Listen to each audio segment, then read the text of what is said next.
Right, let's have a look at gradient descent with multiple linear regression. As usual, import the packages. I've got a function here which is actually calculating the mean absolute error. So rather than MSE we had before, we've got MAE, the mean of the absolute error.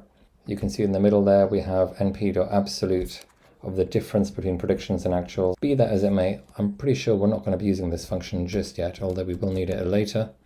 I can see here that the directory is wrong. It should be input. Hopefully that'll be corrected by the time you get it. Let's get the data. Over here we're choosing which variables to use in our model. We're taking all the independent numeric variables, but we are then excluding some of them. I can't quite remember why I excluded these, probably because they make the model unstable in some way. Over here we're going to store the values, the information about each house in the X matrix. First of all, let's see what it is. It's an array, a NumPy array. Let's take the first 5 rows. Well, it doesn't look very exciting. Each row in this array is information about one house. How big is this matrix? 2,922 houses and 15 pieces of numeric information about each house. Let's keep on going. Now, over here we are using something called a standard scaler. The different pieces of information about the house can be on vastly different scales. For example, square foot might go from a few hundred all the way up to 20,000, whereas the number of kitchens might just be 1, 2, or 3.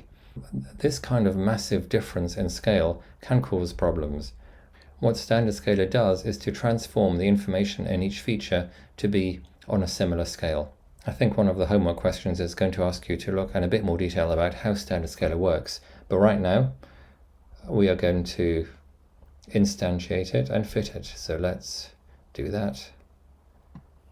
We'll take a standard scaler object and create an instance of it. It says we need to fit it. So normally that's going to be .fit x, and finally transform x.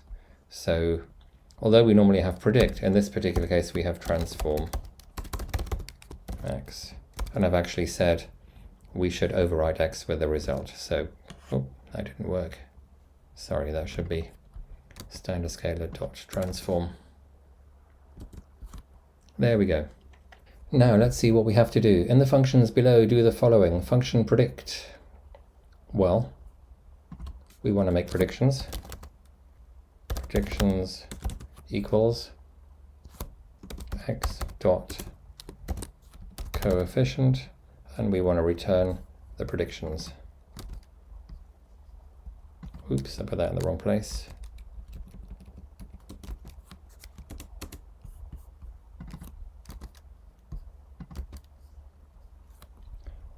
The errors are y minus y hat, and we need this function to return the errors.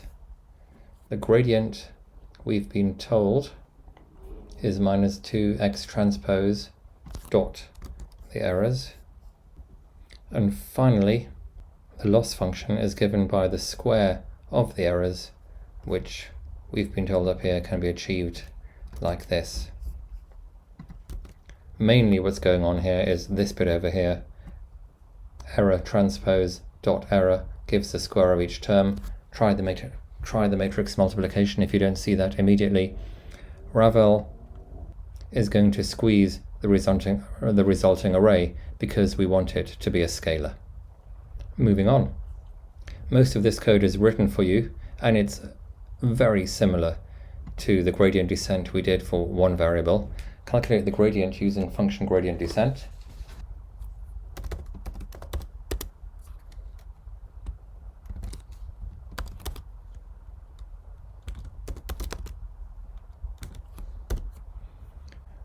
The reason we have x1 over here is because when we created the information about each house at the beginning, we didn't have a first column which was ones all the way down.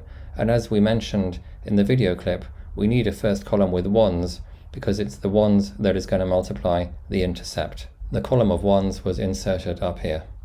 the magnitude, gt dot g, take a step in the correct direction. Well, the step, as we know, is in the opposite direction to the gradient, so it's minus g, and as always, we want to take only a small step in that direction, so we have minus eta times t. What is the loss after we've taken the step? Our loss function requires us to input x1, beta, and y, and we'll get the loss. And that is it. You can see that the magnitude of the loss function was huge to begin with, and that has very quickly reduced as gradient descent found the right direction to move the coefficients in order to reduce the loss function. Run the cell below to check our results. It should be close to 0. Phew, it is. Let's try and see what happens to the coefficients as we do gradient descent. You'll notice that up here we started off with 0 for every single coefficient. I'm not going to go through the code for this graph, but if you're not familiar with it, you should try to understand what it's doing. And what do we have? On the x-axis, we've got overall condition. On the y-axis, we've got, well, I'm embarrassed to say that on the y-axis, I'm not actually sure what this variable represents. I'll try and look it up, and I suggest that you do too. But you can see the coefficients both started at 0. As we started doing gradient descent, overall condition first had a negative coefficient, but eventually it started changing and it became positive, whereas the coefficient for this particular variable increased and then decreased. It's quite interesting to think about why a coefficient would move in the wrong direction to begin with. Typically it'll be because the feature we're looking at is correlated or even highly correlated with another feature. We could try to look at some other variables, see if we saw any different kind of pattern. Yeah, these ones moved in the same direction all the time, and it probably means that year built and I think that is ground floor living area are not really correlated with each other. But in either case, they ended up in the right place. We know that because this test over here turned all zeros.